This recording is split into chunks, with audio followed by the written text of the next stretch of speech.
Welcome to On the Edge with JP Devine from Central Maine Sunday. On the Edge with JP Devine audio is sponsored by Sprague & Curtis Real Estate, the largest full-service real estate brokerage in Central Maine's capital region. Selling properties, helping people, getting it done.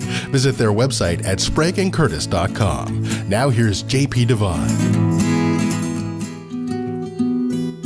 Bernie and Beto, the Sunshine Boys. You know, if you're over 60 and a fan of the nightly Turner Classic Movies, you probably see him as I do.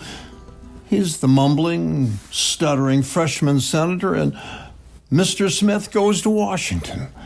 Arms flailing about, knocking over cups and papers, losing his voice while fighting corruption in the Senate.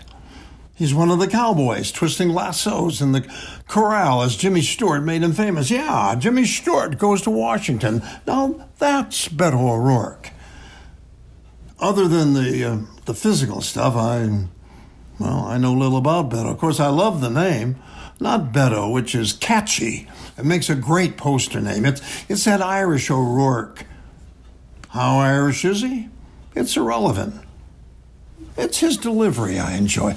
I confess that while I'm still learning about Beto, it seems to me that, while I was paying so much attention to this guy in the White House, Beto jumped out of nowhere.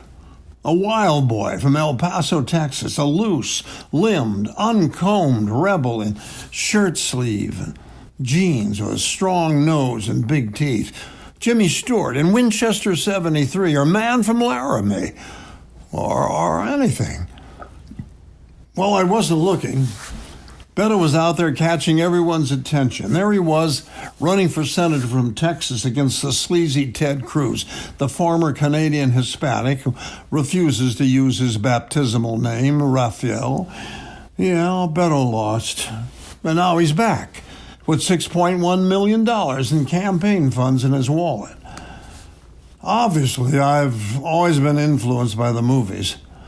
I once wanted to vote for the actor Ralph Bellamy because he looked like Roosevelt, and Bellamy wasn't even running.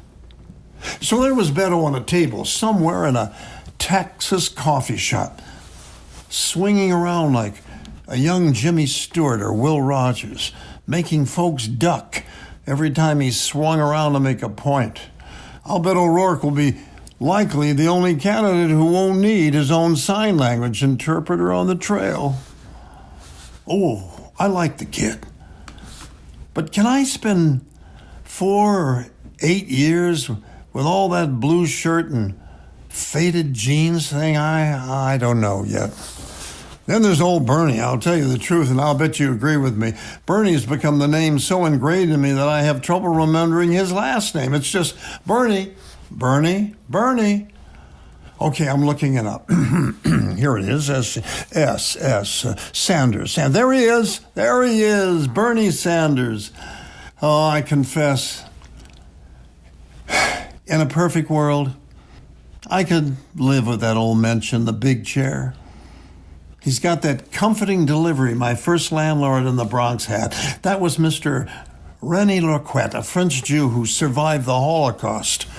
René and his wife, who virtually adopted me, would check me over as I came down the stairs, heading out on a date. She would straighten my tie, brush the hair out of my eyes, and check my smile. "You got gum in there?" she'd ask, pointing at my mouth. René would punch his finger in my chest. "Don't try to impress with a taxi. Take her home on the A train." Well, when you're young and Irish and feeling lost in your first Bronx apartment up on Jerome Avenue and Shakespeare Street, you get used to that gentle schmoozing, and to tell the truth, this elderly schlemiel misses it.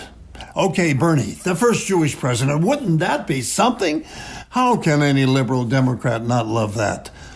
First, you take Johnny Carson's opening lines about the weather. "Boy, it's hot." Ed McMahon and the entire audience would shout, "How hot is it?" So Bernie, how Jewish is he?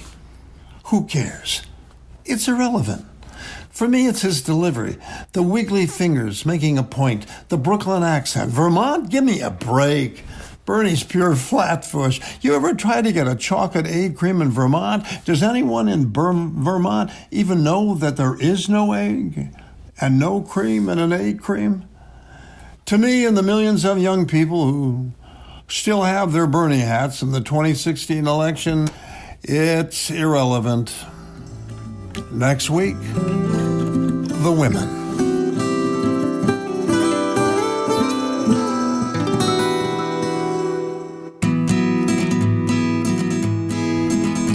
Thanks for listening to On the Edge with JP Devine from Central Maine Sunday. On the Edge with JP Devine is sponsored by Sprague & Curtis Real Estate, the largest full-service real estate brokerage in Central Maine's capital region.